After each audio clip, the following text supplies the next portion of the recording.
What's up everyone, it's me Jess and I'm an opera singer. So this video is all about Pentatonix. This is their version of Hallelujah at their Christmas special. Let's go.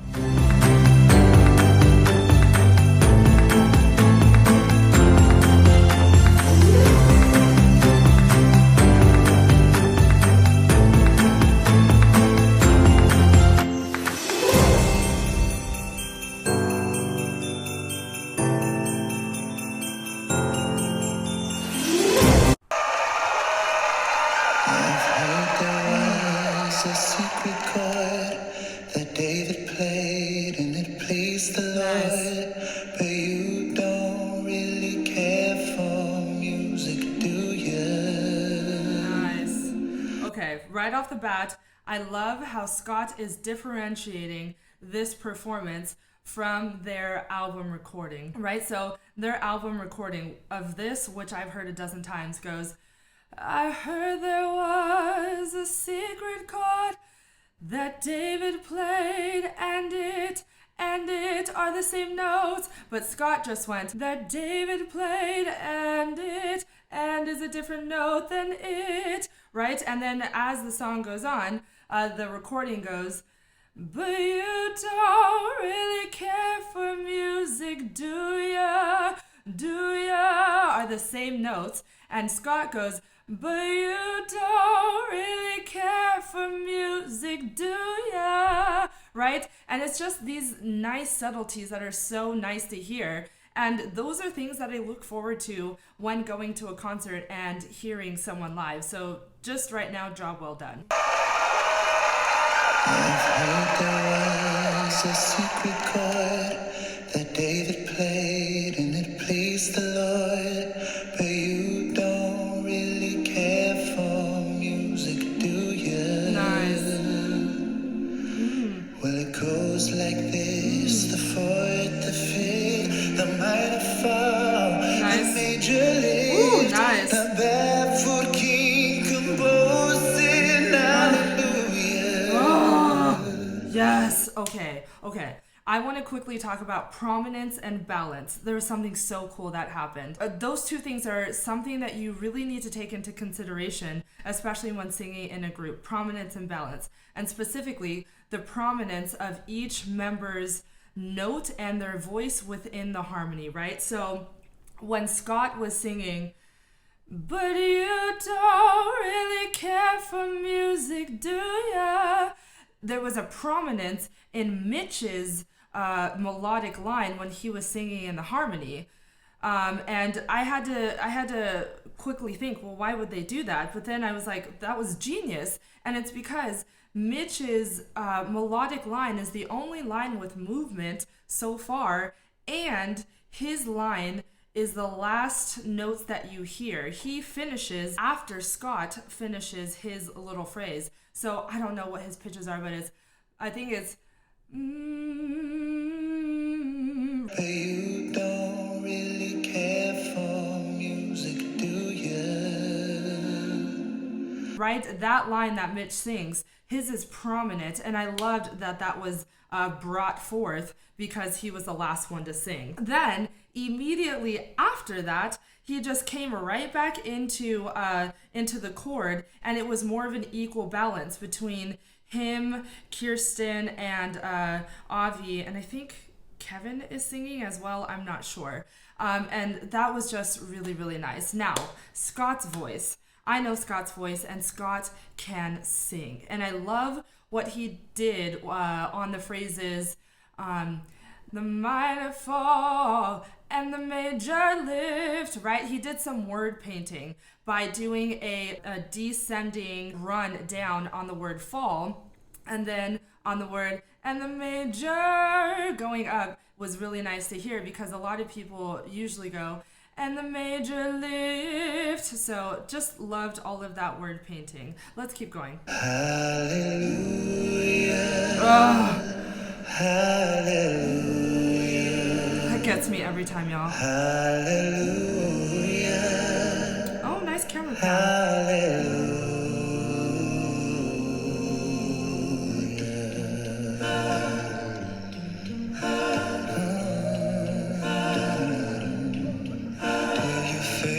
was strong, but you needed proof. You saw her bathing on the roof. Her beauty Stop! Stop! Okay, stop! I had no idea Scott was singing the bass line in this part. Stop! I had no idea. I guess I just assumed that it was Avi's voice doubled. Avi just had a recording of him singing the bass line while he was singing the melody. Yo, I'm super impressed. That sounds really good. I'm glad that I saw this. I don't think I've seen the music video because maybe I would have noticed that. But super, super impressed. Okay. Avi, oh my god, Avi. Okay, Avi's voice is stunning, right? It's so beautiful. Again, I would trade my voice for your voice, but so Avi has a beautiful legato line, right? And meaning the relationship between one note and the note directly before it and the note directly after it is very connected and very intertwined, which then makes a beautiful continuous sound. He's so good at doing that. Let's just rewind to when Avi's verse starts and then really listen for just that smooth legato line. Your faith was strong, but you needed proof. You saw her bathing on the roof. Beautiful. Her beauty in the moonlight overthrew you. She tied you to the kitchen chair. She broke your throne and she cut your hair. And from your lips she drew the hallelujah. Oh, beautiful bass line too. Hallelujah. Hallelujah.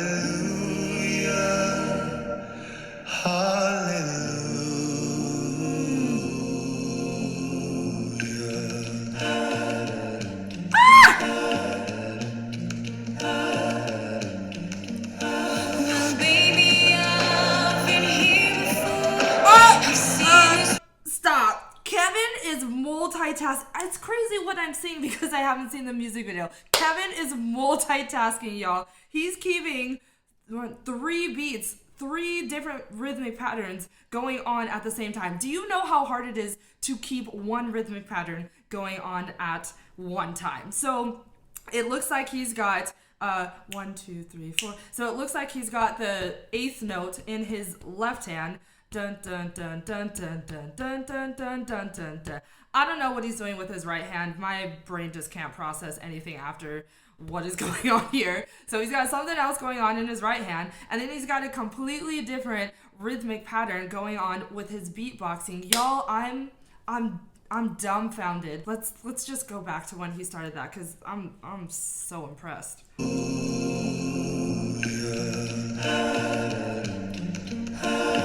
Oh, is he even doing that?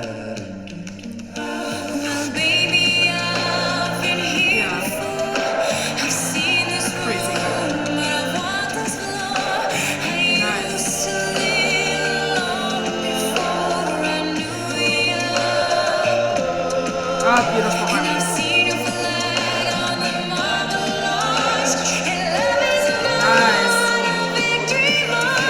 Nice.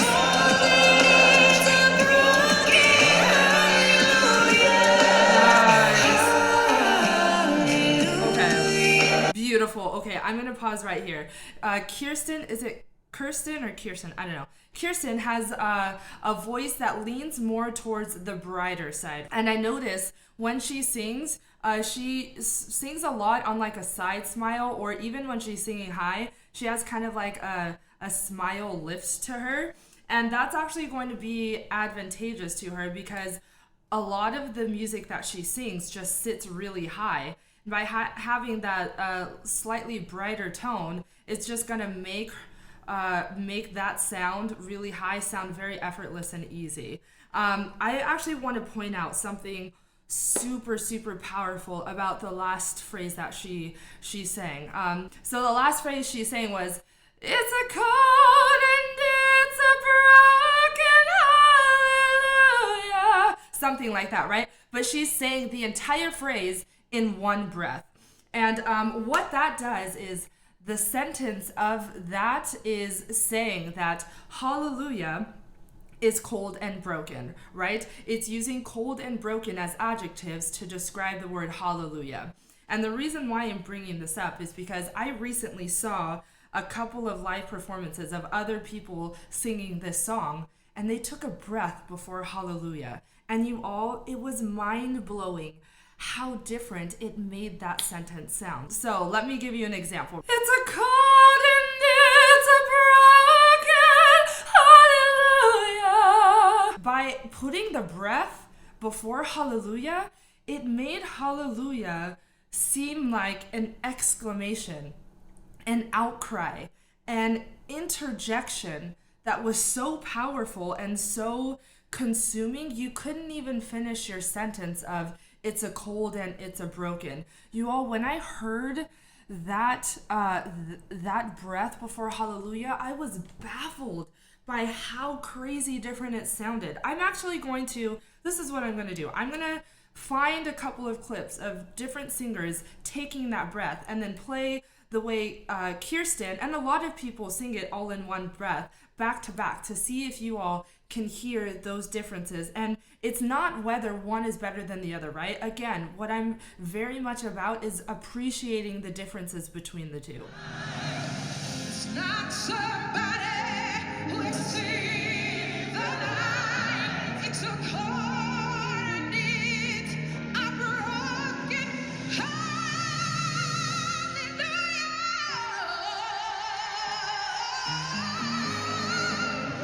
It's not a cry you hear at night. It's not someone who sing the light. It's called and broken.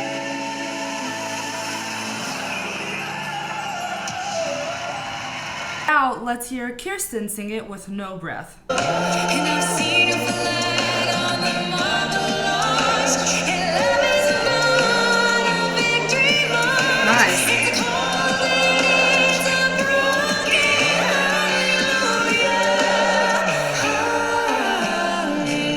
hallelujah. Gorgeous.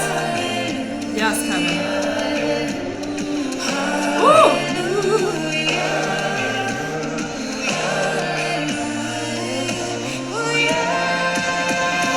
Maybe there's a God above. Audience. All I've ever learned from love was how to shoot somebody who outdrew you. And it's not a cry that you hear at night. It's not somebody who's seen the Best light. bassline right It's a there. cold and it's a broken hallelujah. Woo! Love it. Ugh.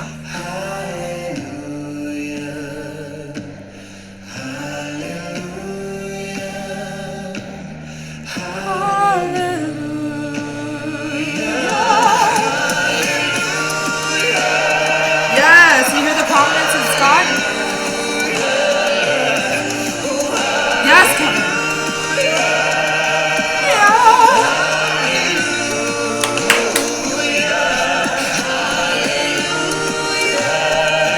Woo!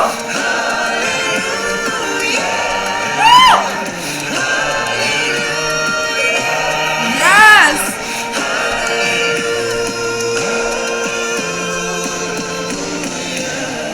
Oh.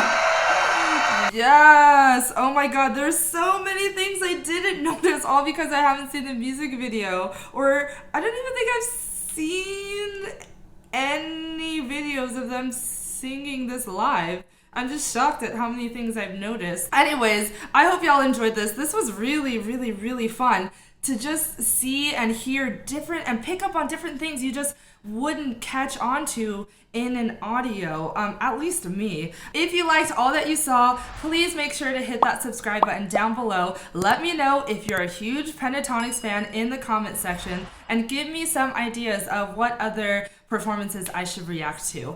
If you haven't already, turn on that bell notification so you always know when I put up a video on YouTube. I've also got some really nice links in my description box of past videos of me singing, of me doing reactions to a bunch of other groups and people, so make sure you check that out. I hope everyone has a beautiful holiday season, and I will see you all soon. Bye!